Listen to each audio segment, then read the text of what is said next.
Be N P کے رہنما جناب ثنا بلوچ صاحب کو تشریف لائیں اور اپنے خیالات کا اظہار فرمائیں۔ بی این پی کے رہنما جناب ثنا بلوچ صاحب مائک پر آئیں اور اپنے خیالات کا اظہار فرمائیں۔ نعرہ تکبیر! بھائی آواز آنی چاہیے، کیا بات ہے، تھک گئے ہیں؟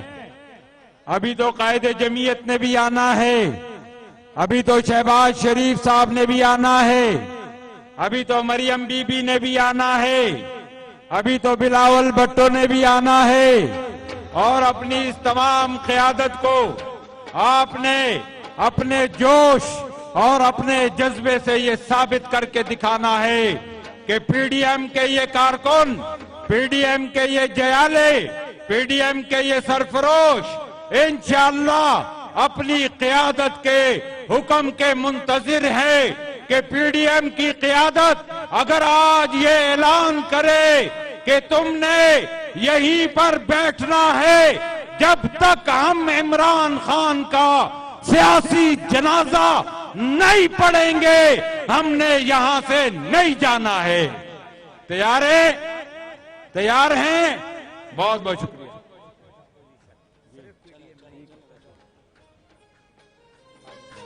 حضرات اب تشریف لا رہے ہیں۔ آج کا اجتماع متحدہ اپوزیشن کا اجتماع ہے جس میں اپوزیشن کی تمام جماعتیں نمائندگی کر رہی ہیں۔ تشریف لا رہے ہیں بی این پی کے رہنما جناب ثنا بلوچ صاحب اپنے خیالات کا اظہار فرمائیں گے۔ ہمیشہ تیرا رہے سر پہ ہمارے،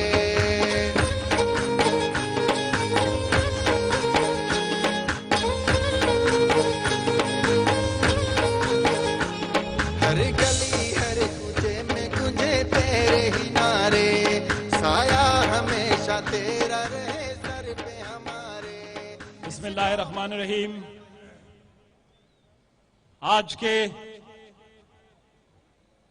اس پروکار پرجوش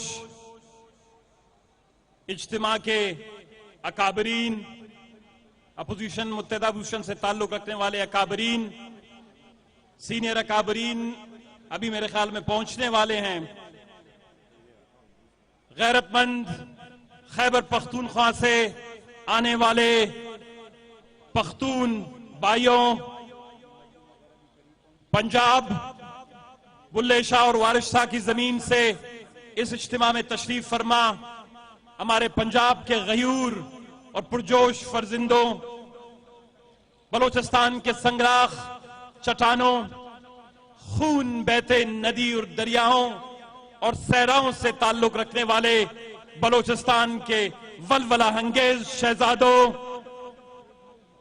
اور گلگت بلتستان، کشمیر اور سندھ دھرتی، شاہ عبداللطیف کی دھرتی سے محبت کا پیغام لانے والے ہمارے سندھ کے غیور بہنوں اور بھائیوں، آپ سب کو متحدہ اپوزیشن کے اس عظیم الشان اجتماع میں ہم اس دارالخلافہ میں جو 3.5 سال سے ایک ایسے شخص کے ذریعے یرغمال بنایا گیا ہے، یہ دارالخلافہ کم اور بنی گالہ میں عمران خان کا گھر زیادہ لگنے لگا ہے۔ کل آپ لوگوں نے ایک شخص کی تقریر سنی، کسی ایسے ملک کا سربراہ جس کی آبادی 22 کروڑ ہو، جو 8 لاکھ مربع کلومیٹر پر مشتمل ہو، جس میں 4 وفاقی اکائیاں ہوں اور انتظامی یونٹس ہوں، جس پاکستان میں 21ویں صدی میں بھوک اور افلاس کا راج ہو، جس پاکستان جہاں پر ماہیں اپنے بچوں کے لیے ماتم کر رہی ہوں کہ وہ انہیں ڈھونڈ رہے ہوں کہ وہ کہاں لاپتہ ہو گئے ہوں، جہاں پر لاکھوں نوجوان بے روزگار ہوں، جہاں پر ملک میں بڑھتی ہوئی مہنگائی اور گران فروشی کے باعث لوگ پتھر ابال کر اس کا سوپ اور اس کا پانی اپنے بچوں کو پلاتے ہوں، اس ملک کے وزیر اعظم کی تقریر آپ لوگوں نے کل سنی.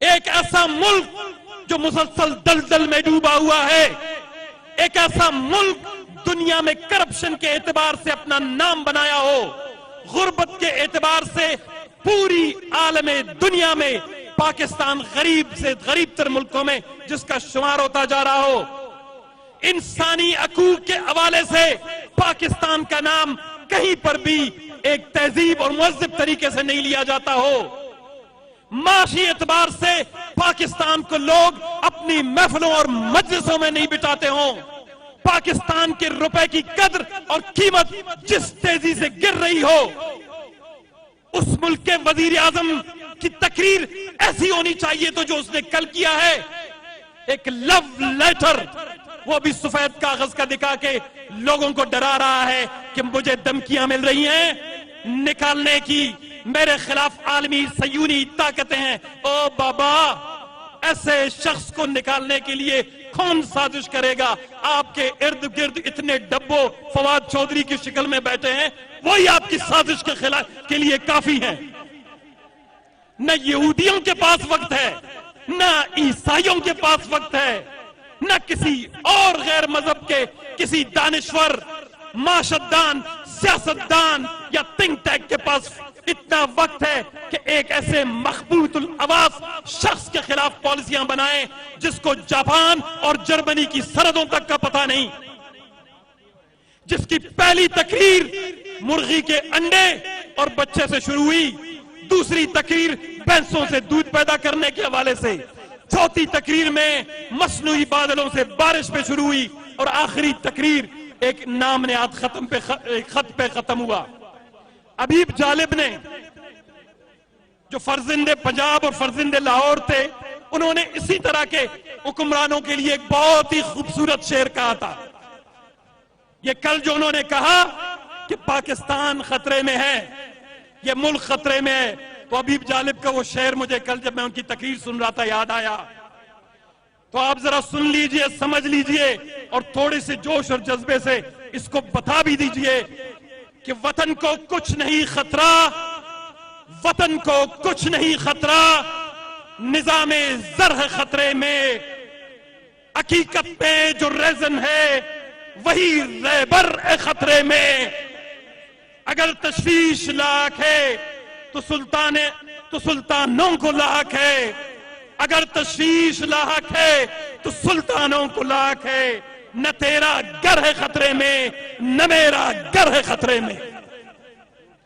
تو جناب, خطرے میں پاکستان نہیں, غریب کے گھر کو کیا خطرہ ہوگا؟ پاکستان تو غریبوں کا گھر بن گیا ہے, پاکستان لاپتہ ماؤں بہنوں بچوں کا گھر بن گیا ہے, پاکستان بلوچستان جیسے مایوس محروم لوگوں کا گھر بن گیا ہے. اگر خطرے میں ہے تو بنی گالا سے کل ادھر تک آنے میں آپ کو ہیلی کاپٹر پہ آنے کی ضرورت پڑی. خطرہ ہے تو آپ کو خطرہ ہے کہ آپ 5 کلومیٹر کا فاصلہ بغیر ہیلی کاپٹر کے طے نہیں کر سکتے. آپ جیسے حکمرانوں کو خطرہ ہے, ان حکمرانوں کو خطرہ ہے جنہوں نے اس وفاق کی بنیادیں ہلا دی. کوئی یہ بتا سکتا ہے کہ عمران خان پاکستان کے وزیر اعظم ہیں, وہ مجھے بتائے کہ وہ بلوچستان کے کس شہر میں گیا ہے؟ ایک دفعہ غلطی سے گیا, وہ بھی تربت. گوادر تو ویسے ہی یہ لوگ خوابوں میں ان کو گوادر نظر آتا ہے.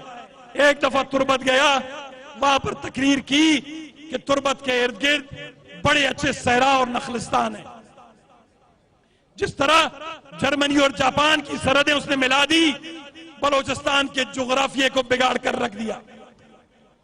3.5 سال تک وزیر اعظم رہنے والا شخص ایک دن بلوچستان کی ماؤں اور بہنوں کے آنسو پہنچنے نہیں گیا. ایک دن وہ نہیں بیٹھا کہ بلوچستان کے عوام انسانی حقوق سے محروم ہیں. ایک دن اس نے یہ پوچھنا گوارا نہیں کیا کہ پاکستان کے آئین میں بنیادی حقوق ہیں, اور بنیادی حقوق کی بنیاد پر بلوچستان, وزیرستان, خیبر پختونخوا, سندھ اور پنجاب کے کسی فرزند کو لاپتہ نہیں ہونا چاہیے. یہ کیسا حکمران ہے اپنے آپ کو ریاست مدینہ کا والی و وارث کہتا ہے. ریاست مدینہ میں کسی یہودی اور کسی عیسائی کی جو ہے وہ جان بھی اتنے خطرے میں نہیں تھی جہاں اس پاکستان میں وفاقی وحدتوں میں رہنے والے اپنی حق کے لیے آواز بلند کرنے والے سیاسی کارکنوں کی جان خطرے میں ہے. اگر ریاست مدینہ کی بات کرتے ہیں، ریاست مدینہ میں اس قسم کا بھوک، اس قسم کی افلاس، اس قسم کا دوغلا پن، اس قسم کی طبقاتی تفریق نہیں تھی جو طبقاتی تفریق آج پاکستان میں اس کی 3.5 سالہ حکومت کی وجہ سے قائم ہوا ہے. آپ تمام جو سیاسی جماعتوں سے تعلق رکھنے والے غیور سیاسی کارکن سائیکل پر، موٹر سائیکل پر، بسوں میں، پیدل چل کے آئے ہیں. آپ کی یہ تکلیف، آپ کا پسینہ اور آپ کا بہایا ہوا خون ضائع نہیں جائے گا. انشاءاللہ 2 دن میں خداوند تبارک تعالیٰ نے چاہا کامیابی، کامرانی آپ کے قدم چومے گی. یہ آپ کی محنت ہے، یہ آپ کی ماں اور بہنوں کی دعائیں ہیں. انشاءاللہ یہ جو شخص جو کل یہ کہہ رہا تھا کہ میرے خلاف سازشیں ہیں، یہ سازش 3.5 سال میں وہ اپنے خلاف خود کرتا رہا. وہ ابھی تک خواب غفلت میں ہے. اس کو خواب غفلت سے بیدار آپ نے کیا ہے. اور ہاتھ اٹھائیے، ثابت کیجئے کہ آپ سیاسی کارکن، مختلف جماعتوں سے تعلق رکھنے والے کارکن ایک ایسے پاکستان کی تشکیل کریں گے جہاں کسی بلوچ ماں کو مہینوں اور سالوں اپنے بچے کے لیے آنسو بہانا نہ پڑے. وعدہ کریں کہ آپ ایک ایسے پاکستان کی تشکیل کریں گے جہاں وزیرستان میں رہنے والی ایک ماں بھوک اور پیاس سے نہیں سوئے گی. ایک ایسے پاکستان کی تشکیل کریں گے جہاں ناچ گانے کی بجائے انصاف کی بات ہوگی، حق کی بات ہوگی، وسائل پر اختیار کی بات ہوگی. اور ہم اس وفاق کو مضبوط کرنے کے لیے آگے بڑھیں گے. والسلام. آپ سب کا تہ دل سے مشکور. جیے متحدہ اپوزیشن، جیے آپ کا اتحاد. والسلام. حضرات محترم، کل یہاں پر ایک جلسی ہوئی اور آج یہ عظیم الشان اجتماع انسان